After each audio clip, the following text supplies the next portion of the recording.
Good afternoon, everybody. Thank you for joining me. The first few preliminary minutes will just be waiting for our lovely author to join us, so do feel free to skip to when I'm actually joined by another human being. Hopefully it won't be too long. As you can see, I have a lovely backdrop just here for the book in question, and I've actually set my lights as well to Union. I didn't think I could do that. Apparently I'm not tech savvy at all. I had no idea I could do that. So I didn't just want to kind of put the bunting up. I was like, oh, let's try and do a nice theme with it as well. Anyone joining me, if someone could literally just let me know that you can hear me, because as always with my AirPods, they're a bit sketchy. So if someone can just let me know that they're working, that would be fab. I don't want to go the whole video and then the publisher goes, that was great, but we couldn't actually hear what you were saying. Not a great start on a Tuesday afternoon, so if someone could just let me know, that'd be great. Thank you for everyone joining now. Sweater is just getting set up her end. This is very exciting because I believe this is Sweater's first actual Instagram live with me, or just in general, so that's amazing. Oh, Kate Griffin's just joined. Hi, Kate. I'm hoping everyone can hear me. I'm guessing if no one's mentioned it, that I'm purely hoping that they can. We will just wait. Oh, lovely. Thank you, Billy. I was actually just like, someone please. So that's wonderful. So how are we all? If we have any questions, please do have them ready at the end, because there will be a Q&A in about half an hour's time. So anything that you would like to ask, please do ask away.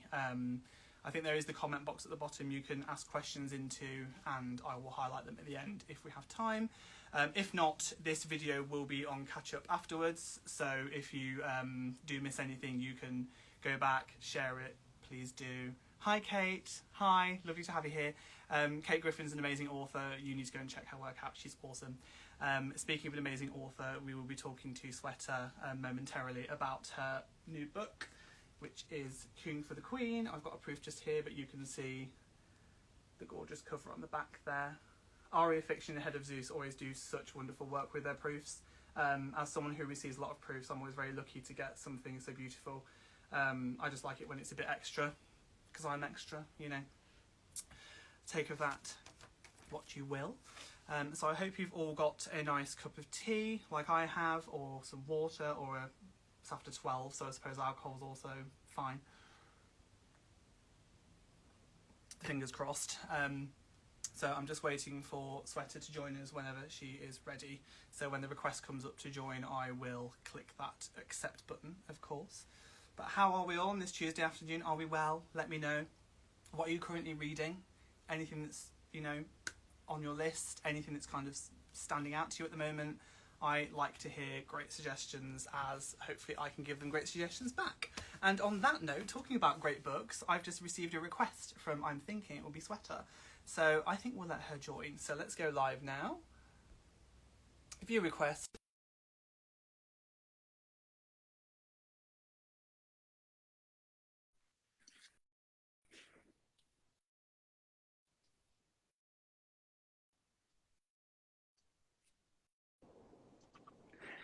Hello. Can you hear me all right, Dan? I can. Can you hear me?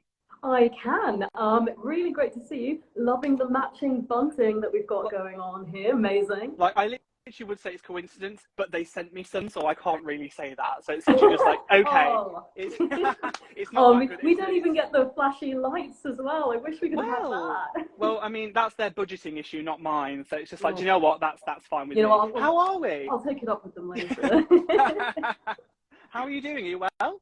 I'm very well, thanks. Yeah, really good. Really excited to be here. Thank you so much, everyone, for joining. Thank you very much, Dan, for hosting. I am just so pumped to talk about this. So yeah, very good. Thanks. How are you doing? I'm very well, thank you. I'm a bit jealous of the massive, obviously you've got a nice shot of your book in the background there. I've not got that, I'm afraid. So I've got the book, so I can still show it off. So you win that one.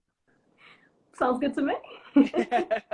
So first of all, obviously, thank you for joining us this afternoon. And this is your first Instagram Live, is that correct? It is not only my first Instagram live, it is my first time on Instagram, Dan. I don't have an Instagram, which is why Headers are kindly letting me use their account. But yeah, this is pretty exciting. I'm enjoying it. That's amazing. Obviously, yeah, because you're coming live from the Head of Zeus Aria headquarters, so you're straight there. How's your experience been with them this morning? Have they been looking after you? They've been so good. You know, I would make like an acerbic joke, but I can't even do that. They've been wonderful. They're so great to work with. They've been so kind, giving me everything I need. Got this wonderful backdrop set up. So yeah, really good to go. Well, in that case then, guys, I think we'll get started. So, Sweater, first of all, can you just give us an outline of the book and what it's about? Yeah, sure thing. So as the title may or may not give away, Queuing for the Queen is about, well, it's set in the queue that formed to see Queen Elizabeth II lying in state after she died. And we follow a few characters through their journey in the queue. The central characters are a 30-year-old British Indian woman called Aria, and she is queuing with her mother, Rani. And as the book progresses, it becomes more apparent that there's a sort of rift between this mother and daughter, and their journey through the queue is kind of akin to their journey to growing closer and trying to work out what the problem is and seeing what they can do to overcome that. But you know, there's the central story of a mother and daughter, but there's also all around loads of other characters with their own stories, their own arcs, their own dreams. And so I think what I've really tried to do here is just capture that moment in recent history, and I think the queue was this amazing symbol of so many different people coming together, and it's my hope that the book kind of conveys that to some extent as well. Yeah, it was, I think, I remember reading when obviously, you know, the whole event happened, and there was a reporter who said, this seems so surreal that it would happen in our lifetime, because the Queen was there for so many years. And, you know, it's one of those things where I think everyone's guilty of it, especially with celebrities, when you think, oh, they'll be there forever, you know, and then when obviously something shifts on such a tectonic level, it kind of makes you, like, you know, stand back and go, what's just happened? So obviously my first question would be the inspiration for the book, which is obviously, it could be quite, you know, straightforward as saying, you know, well, yeah, it's inspired by that queue, but I'm sure there's more going on than just that. Well, I'm glad that you think that, because yeah, I mean, yeah, of course the queue is an inspiration, as may not be given away already, but I think, yeah, like you said, Dan, the Queen's death was just such a sort of momentous thing, and even though, you know, we know we're all mortals, it's all going to happen to us one day, she almost sort of transcended what it is to be immortal in a way. Like, you know, she was the Queen for my entire life, for many people's entire lives, through decades and decades of development in this country. And when she died, you know, it was the end of an era in so many ways, historically, like in societal terms. And I think psychologically for a lot of people as well, it was sort of the end of an era. You know, we're having to get used to new money, and, you know, with a different face on them, and singing the national anthem differently and all the rest of it. And I think just all of that was a part of what we knew for so long. It's just it's hard to grasp when it changes. So I think a lot of the inspiration behind the book is about that, about leaving an old world and entering a new, but how it's much easier to do that when you're in a community and you're all doing it together. And then I think another inspiration, you know, I said that the central characters are a British Indian mother and daughter. So my mother raised me and my brother by herself, and she's, you know, I may be biased, but she is the greatest mum in the world.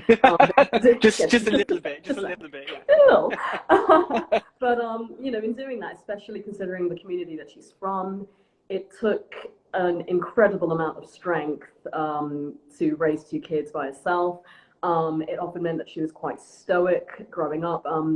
I think she didn't let herself express emotion, because if she did, she might have crumbled and not been able to do what she needed to do. Conversely, growing up, I was, you know, quite volatile, quite emotional, and I think, you know, my mum and I have always gotten on great, but there were times that we just didn't understand each other. And I think as I've grown up and as she's sort of like developed in herself, we've both kind of taken steps to come towards each other a bit, and I think that's really helped us both, and that's been a lot of the inspiration as well. And I think the queue in a lot of ways reflects those same sort of ideals of like stoicism versus passion. You know, we're grieving, but we're still carrying on together. And I think yeah, I think it was like the perfect setting for telling this sort of more intimate story. Yeah, it's always interesting when you know, people, especially around that time when you saw people coming from all over the world to, you know, getting this queue, which literally were 20, when I remember there was a queue app at one point, so like, this is how long you'll be queuing to see the, and it was literally just like, you know, I felt like I was living in a novel because I was like, this is so surreal. It just all felt so ridiculously unreal. Um, Especially in this, you know, this day and age, everything's kind of, you know, everything feels a bit dystopian sometimes. You know, just like, what is happening? But my next question to this actually kind of does lead in from that inspiration is, what kind of message would you want readers to take away? Because obviously this is more to do with a mother and daughter relationship, and, you know, things that are going on around it. And this, the theme is queuing for the queen, but as you've touched upon, it's more about to do with a rift that is between his mother and daughter.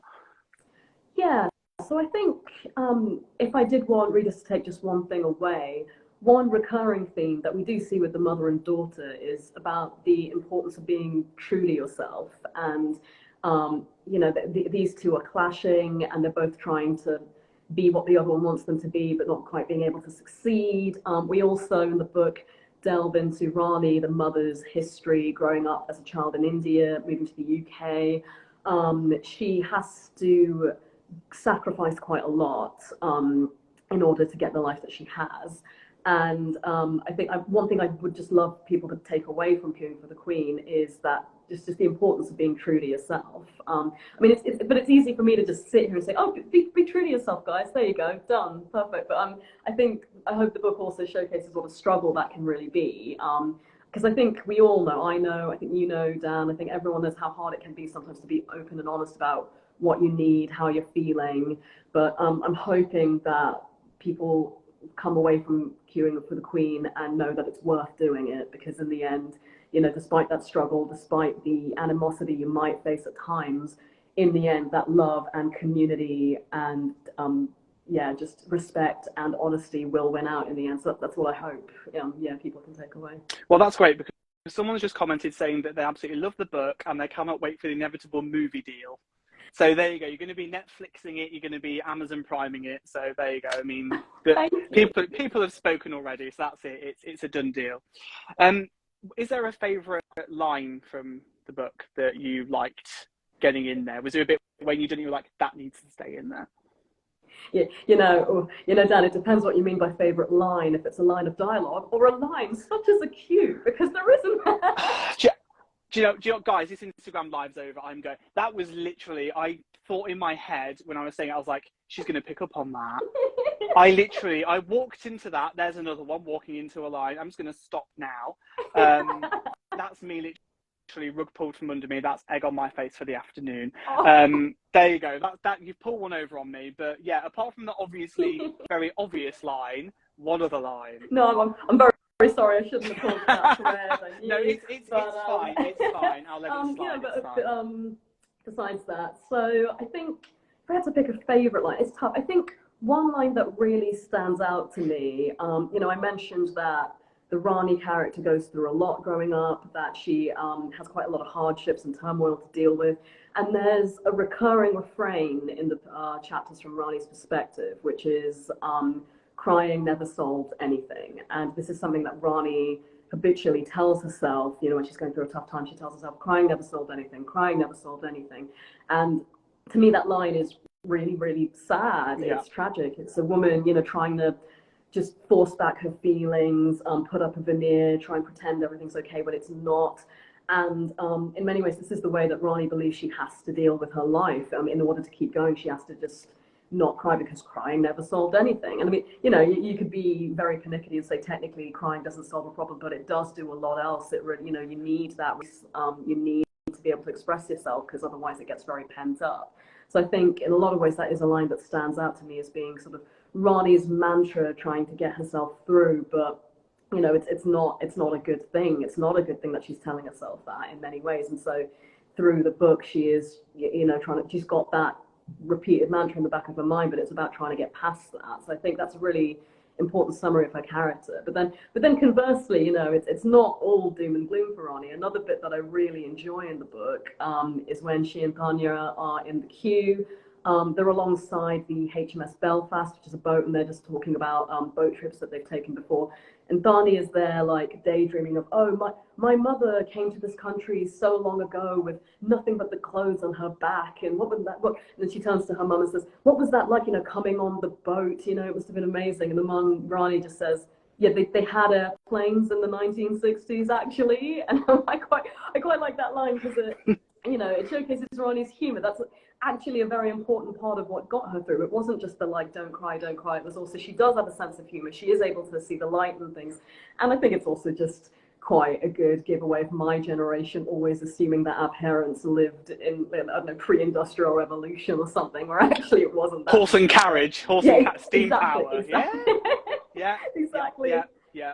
Actually wasn't, different in many ways, but not as different as we might assume. So I think that might be a favourite line in a different way. Yeah, absolutely. It's kind of like, you're right, obviously she's going to be playing on the fact that, she might be slightly older, but she's not, from the 1800s. She's not, it's, I think you're right, it's a popular misconception that the youth of today seem to think that we're all, even as far, because I'm a 37-year-old man, people probably think I went around on a horse and cart, and it was literally just like, not quite.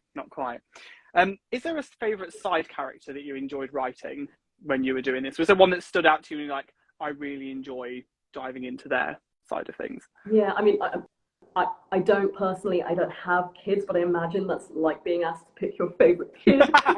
Yeah, Sophie's choice. Yeah. I'm Sophie's choicing you over a side character. Yeah. But I think, I mean, I genuinely do love all the characters, and I think they all bring something very different, something very important to the book, and it is all about community and diversity, and so I think every single person, every single character in the book is vital, and I do love them all, but I think if I had to pick a favourite, I would pick the character Colin.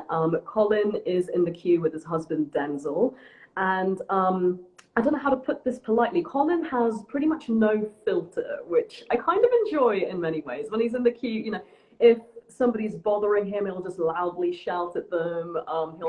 He'll be very vocal about insulting the area if he doesn't think the buildings are very nice. He's got this like quite acidic wit, and I think I really, really like that. And then as the book progresses, there is Colin does have a secret that comes out later, which I won't reveal here, but it's a lot to do with him.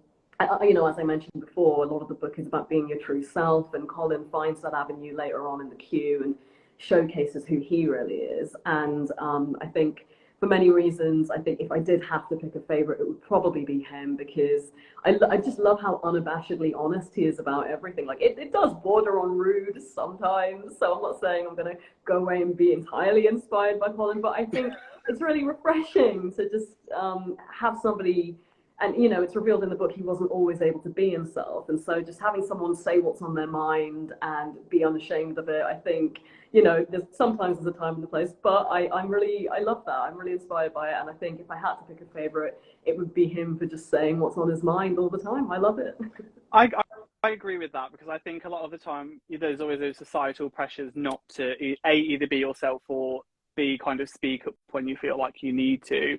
So I think if he's more like unabashedly just like, unfiltered, I think sometimes, I'm not saying, always be that person, but I think when you need to be, I think sometimes actually getting out what's in here, actually just without any filter. I live with two friends, and most days they're always they are my soundboard to if I've had a particularly tough day, and I think it's important to be able to speak your mind sometimes, obviously not in every environment. But did you feel like you were writing a bit of yourself into these characters when you were creating them? Did you think, some of their thoughts and some of their feelings were from yourself rather than just these people you've created? Yeah, absolutely. I think it happens unthinkingly when you're writing. You can't help but put a bit of yourself into all your characters. There's the very obvious comparison that I'm a 30-odd woman and I have this relationship with my mother, and that's the central duo. So, of course, a lot of Danya is based on me and a lot of Rani is based on my mum. But, yeah, I think every single side character kind of either showcases a quality that I have. I think in Denzel, who is Colin's husband, there is a more sort of methodical and patient approach, which I can be a bit like overly pragmatic sometimes and not lose myself enough. So there's a bit of that in me. But then there's also qualities that I aspire to. Denzel is just so deeply compassionate and has this just infinite well of love and support for Colin, and that's the way that I hope I can be. You know, every character has bits of me in there, but they also have bits that I would like to be. And I think writing those characters, it really can help you and yourself see what you can improve, what you can change, what you can afford to be more like. So yeah, I think it just happens without thinking, really. It just, you can't help but put a bit of yourself in there, but also a bit of your dreams too. It's just part of the process, isn't it? I mean, every writer's process is different. Bit of a fun question for you. Obviously, as we were talking earlier, your book will be made into a movie or TV series at some point. Let's just say that, fingers crossed. Is there anyone in particular you would want to play the lead character? If you could choose anyone in the world, like, and don't say Pedro Pascal. Oh, although to be fair, he could play that fine, because I think he's amazing. Words but, you know. out of my mouth. Because I do love Pedro Pascal. He could play all the characters. Yep. But yeah. I think actually, Dan, I think that's a really interesting question. And I think it's a really important question for a lot of reasons. So I think I'll answer that for both characters, both the central characters. Sure. So for Rani, British Indian woman in her 60s, I think I'd pick someone like Mira Sayal would be a dream. I think, growing up as a kid, I didn't see very many people who looked like myself on TV. And she was one who stood out as being there, being so funny, being so talented, and being featured on all the big UK channels. And that was very inspirational for me growing up as a little South Asian girl, because you didn't see that very often. And I think it would be such an honor to have someone of Mira Sayal's caliber and talent to portray Rani. I think she'd have it all, really, and that would be, incredible in a dream world where I can get, well, not Pedro Pascal, but other than that, anyone I want. But then I think the reason I said that question is really important is I think if we come on to the character of Thania, who is, roughly my demographic in terms of age as well as background, it's a lot harder to identify actors in the English-speaking media space who reflect that demographic. Yeah. So I'm not saying it doesn't happen, and I am really glad that there are more up-and-coming South Asian portrayals in English and US film and TV. So I think Polite Society is in cinemas now. Yes. And, I'm so excited to see it. I'm really hyped to see it. It looks, I've seen the trailer, it looks amazing. It does. I'm so excited to see it. So I'm really glad for that. Things like the fourth season of Never Have I Ever is out like next month, I think. So, we're seeing more brand representation and brand female representation, which is amazing. And I love to see it. But I think it's still a reasonably underrepresented demographic right now. And I think for the role of Thania, who is sort of like the core of the book, I actually think it would be a real honor to, in this amazing world where it's getting, produced by Pedro Pascal's production company, perhaps. But I think it would be really nice to have an unknown actor play that role, because it would just be an emblem of more representation in a space that I think is still quite underrepresented. So I actually would love, if this ever were to be adapted, I think it would be really fulfilling for it to sort of widen the sphere of representation for brown and South Asian women, especially my age, but of all ages, really. So, I think that's why it's a really important question, and I think it would be really, really good to see more representation out there if possible. Yeah, I completely agree. I mean, I literally, because I think we're roughly the same age, I saw the same thing growing up on TV. There's always been that missing representation, and I think it's important, as you said, things like there is a lot more representation than there used to be, but I think there's a heck of a lot of way to go yet before it's a level playing field. So I think something like this, it would be amazing to get new people into it, and also because obviously it would be great for new representation, but also for an important story as well. And as you said, new upcoming actors, I mean, look at the Heartstopper effect. A lot of those actors who debuted in that, especially people like Yasmin Finney, who is amazing, they've now branched out and they've been able to grow as individuals because people have gone, they debuted in that, but they've got more representation for themselves going forward. So I completely agree with that in every respect. Bit of a off-topic question, but what are you reading at the moment? What's gripping you at the moment? Okay, well, I'm really glad you asked that, because then I get the chance to talk about. I've been reading Tomorrow and Tomorrow and Tomorrow by Gabrielle Levin. Yeah. So good. My Kindle tells me I'm about 85% through now. I'm just devouring it. I love it so much. A couple of friends recommended it to me because they know I love reading and I love writing, but I also love video games. If anything, I could probably afford to read more books, but I'm usually playing Legend of Zelda or Final Fantasy or something. But I got to say, with Tomorrow, it's been really easy to like put the controller down because it's just incredible. The writing is so rich. The characters are so diverse, like we've just been talking about as well. And I think it just does this amazing thing of portraying a community which is very common, actually. You know, a lot of people play video games, Yeah. and it touches a lot of us in many ways in our lives playing games, but there's still this idea of it being a sort of other, unknown, Yeah. sort of, only a certain type of people play games, and that's just not, it's not really true. And I think it's an experience that affects a lot of us, and I think it's really nice to see a book that really explores that and delves into it and examines how these are just normal people like the rest of us, and we can all relate to each other. And if somebody loves video games, that doesn't mean that they're worlds apart from you.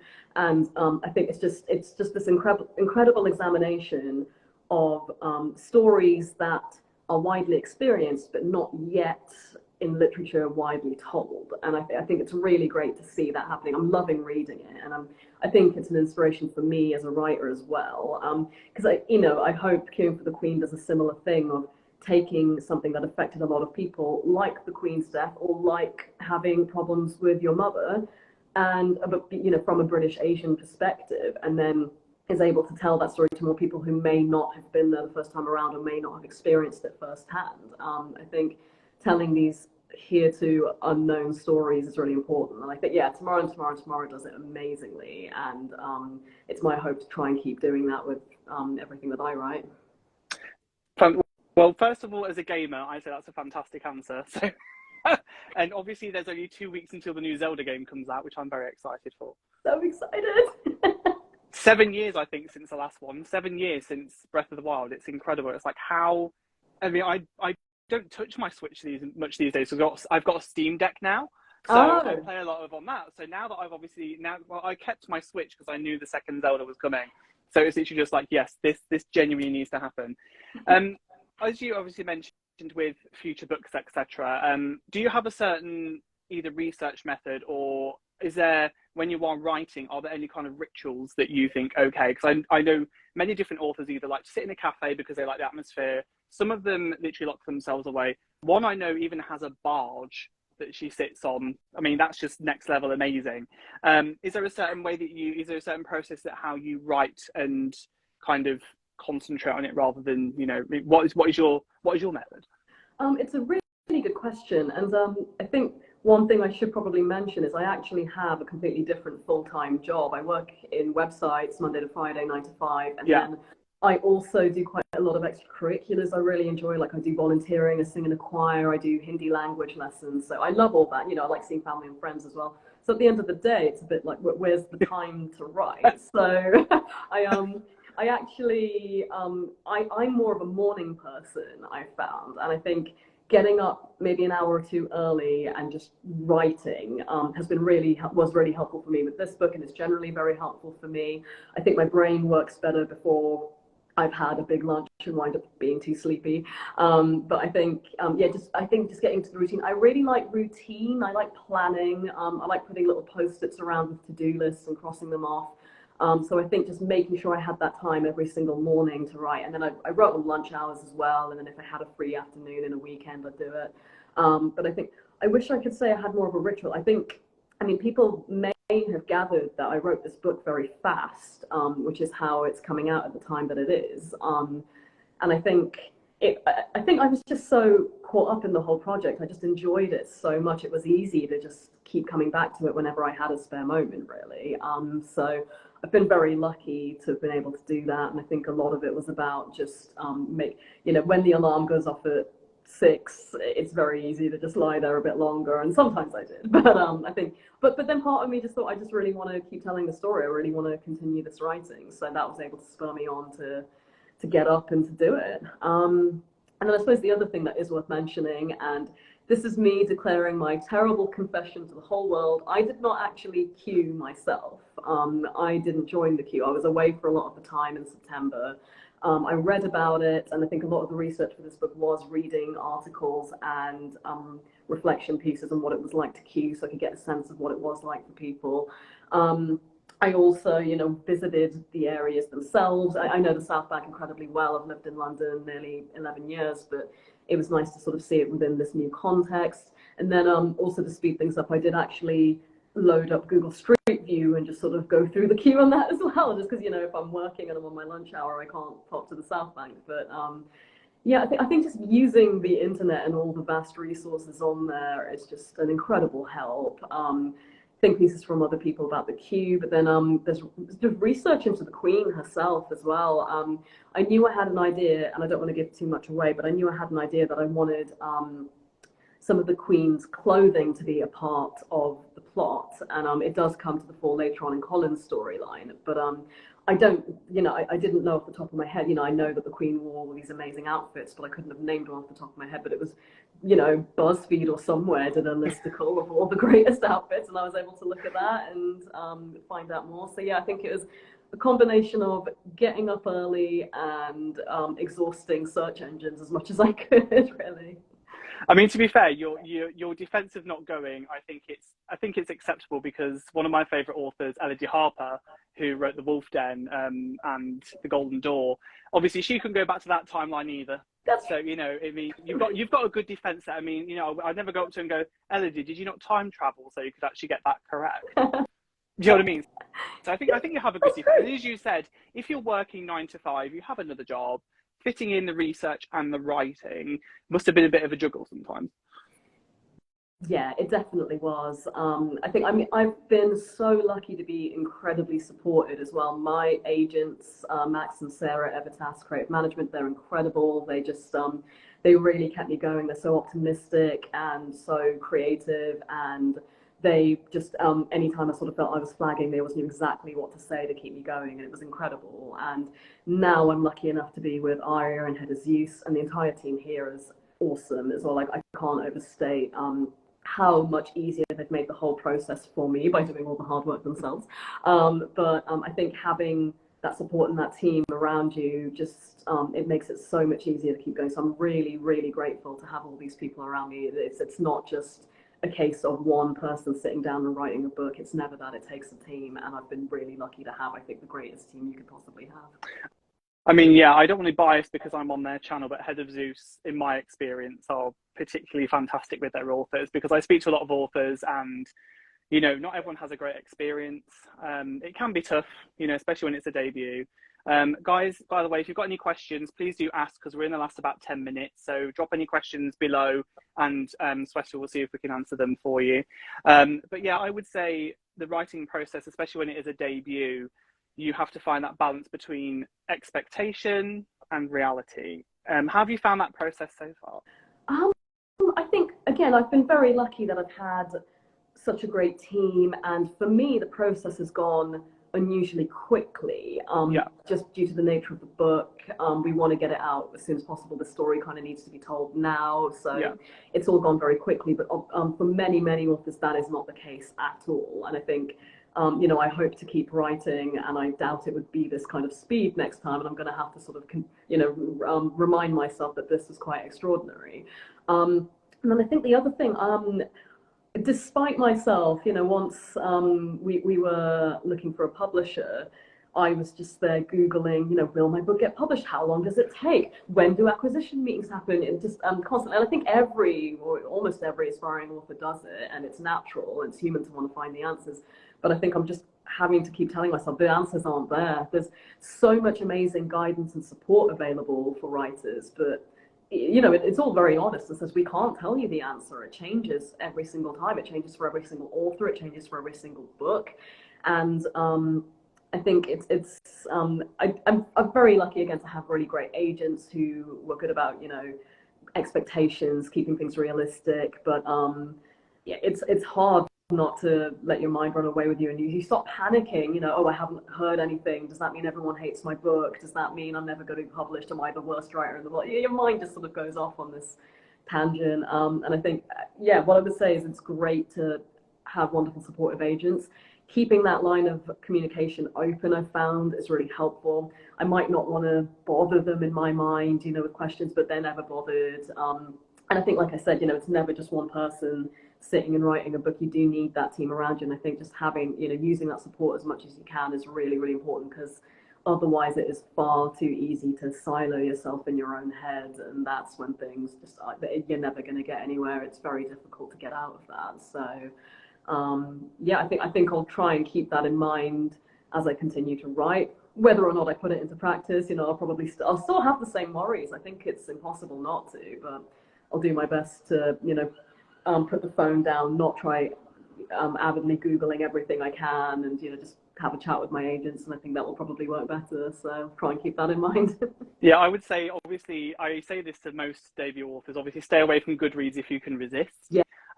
Because in my opinion, yes, I put my reviews on there, but I always say to authors, there's one lovely author I love, Laura Shepherd Robinson. She went on there on her birthday and checked it, and she was like, I'm going to go on. I was like, why? Luckily, it was fine, but I was just like, do you want to be punished on your birthday? It's just remembering that, as long as you're happy and you're being looked after, it's your work. It's what's coming out of your head. It's what's coming out of your heart, and you should be so proud that obviously this is being published in July. Yeah, it's crazy, isn't it? I am very proud, and I'm so grateful to everyone who's helped. It is a dream come true. I've wanted to be an author ever since I knew what one was, ever since I was tiny and working out what books and reading and writing where I thought this is what I want to do. So it really is incredible to see it coming to fruition. It feels amazing. Also, you've reminded me, I'm just going to drop this in here. A week from today is actually my birthday. So I am going to make sure to stay off Goodreads next Tuesday. Just a day. Just a day. You can do it any other time if you like. But honestly, I was literally just like, are you wanting to punish yourself on your birthday? It's ridiculous. And obviously, we just have to quickly mention as well that there's a competition on the horizon, isn't there? I think. Is that correct? I believe there's a giveaway on the Yeah. So I have heard this rumor. Guys, for more information, there will be a competition starting this Friday, the 5th, and it'll be running until, is it a week, I want to say, or is it longer? Or is it to the end of the month? I think it might be longer. It's a week. It's a week. Yeah, it's a week, isn't it? It's till the 12th, isn't it? Yeah. So, guys, obviously, Head of Zeus, Aria, and myself will be posting about it in Soul Sweater on the Friday. You could win yourself. I would say I've seen what it is, and it's pretty snazzy. I mean, the biscuit. I know, it's really good, isn't it? Yeah. That's all I'm going to say. That's guys. You just have to hang on the word of me and Sweater that it's a really good competition, and you don't want to miss out on this. But we will be posting more information about this on Friday. So, Sweater, when is your book out? So, as you mentioned, the paperback edition is out on 6th of July. But if you can't wait that long, and I don't blame you, the ebook edition will be available next Thursday. And that's the 11th of May. So you can pre-order now, or you can keep an eye out from next week. Amazing. Well, on that note, then, I think I will say thank you so much for joining me this afternoon. Have you had a good time? I've had the best time. I really have. And thank you so much, Dan. I really, really appreciate it. And I'm so grateful to everyone who's joined. Thank you so much for listening. I've had an awesome time. And yeah, keep an eye out for the giveaway, because it is good. And I just can't wait for this to be published and for us to all keep talking about it. So yeah, thank you so much. You're so welcome. So obviously you can leave the video, I think it's the top left or top right corner, there'll be a cross. You just need to click that and you will go. And then I will wrap up. So Sweater, thank you so much for joining me, and have a wonderful afternoon. Thank you so much. And thank you, everyone. Take care. Bye.